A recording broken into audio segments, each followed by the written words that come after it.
Hey everybody, Pastor James here with what many of you would probably be expecting is some sort of word of response for our church fellowship in regards to the coronavirus and the outbreak, and what's our strategy going to be? Lots of questions. Well, let me tell you that the first thing in my mind is the scripture in 2 Timothy chapter 1, verse 7, where God says he has not given us a spirit of fear. Boom. Not fear.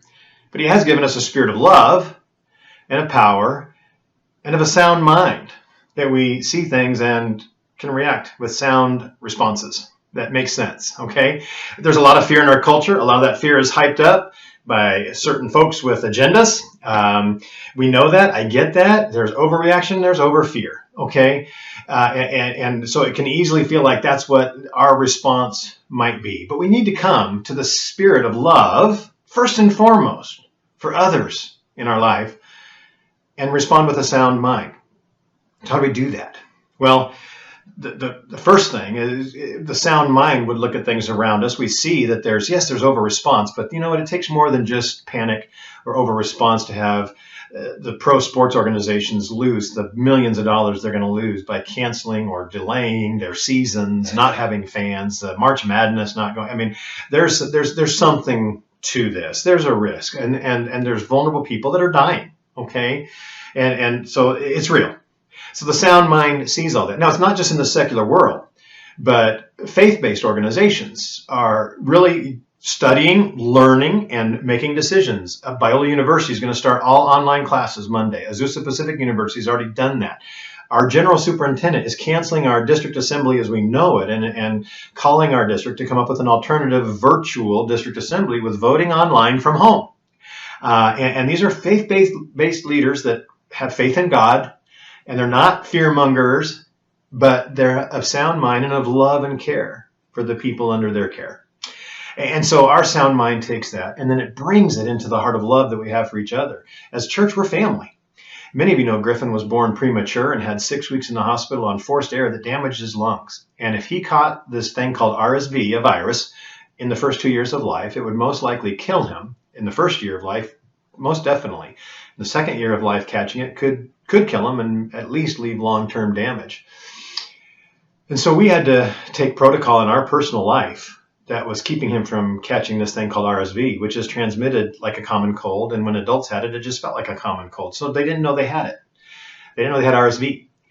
I'm a pastor in a public place, touching pews that people have sneezed and wiped their nose and then touched the pew or the doorknob and so I had to shower when I came home before I could hold my kid. And we faced criticism from people. We were overprotective. We were over fearful. We weren't trusting God enough. Oh my goodness, that hurt. It was coming from our own church family and our own personal families. But we also understood that they wouldn't understand unless they were in the situation. So it hurt, but we understood.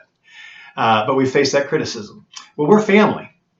And we care about the vulnerable among us. I think about Jesus when he said he would leave the 99 that are safe in the fold to go find the one sheep that's lost. Now, we know he's talking about salvation, but I think there's significance in the principle that if there's one that's vulnerable among us that would die if they get this virus, and they contract it at church because we didn't take the care we needed, oh man, we would be devastated.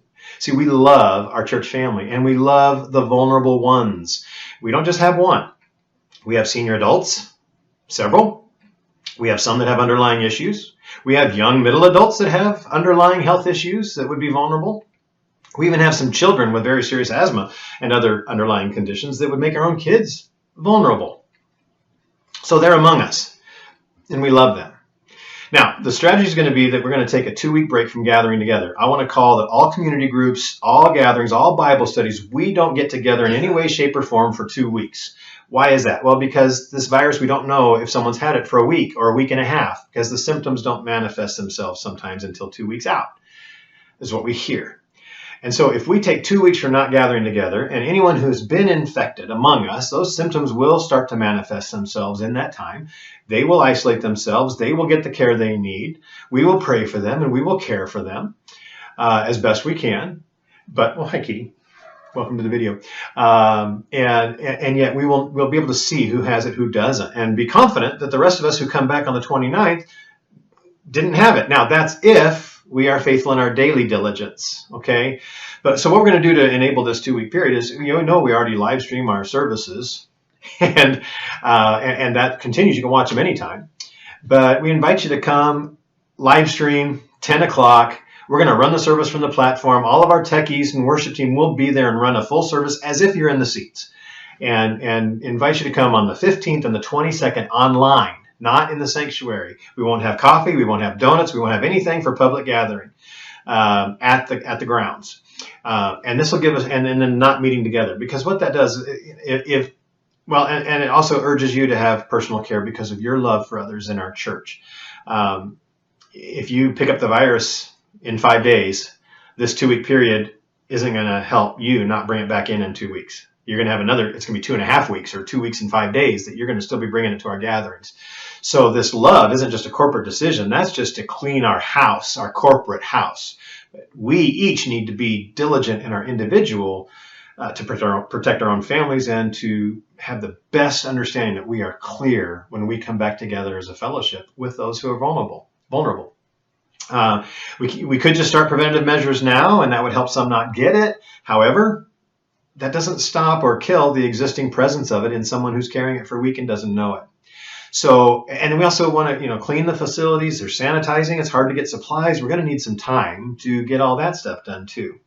So, anyhow, this is the plan. The 15th and the 22nd, we're not going to be gathering. And during those weeks, give us 2 weeks of a Sabbath. Okay. My message on Sunday is about the land Sabbath. So ironically, our first one online will be one where we're giving our facilities a little bit of a rest to recover from any virus on surfaces that need time to die. Believe me, I hate not gathering. And I'm hearing from many of you that have been in the loop that you hate that too. And that means everything. I love that we hate not gathering. We're supposed to. But we're sacrificing for the most vulnerable among us. And just think about what a great day after not being together for 2 weeks, that on the 29th, that'll be our loosen the gate, open the gate day, come back together and worship God together after 2 weeks of not being together. What a great day that'll be. So we hope to see you online on Sunday the 15th, the 22nd.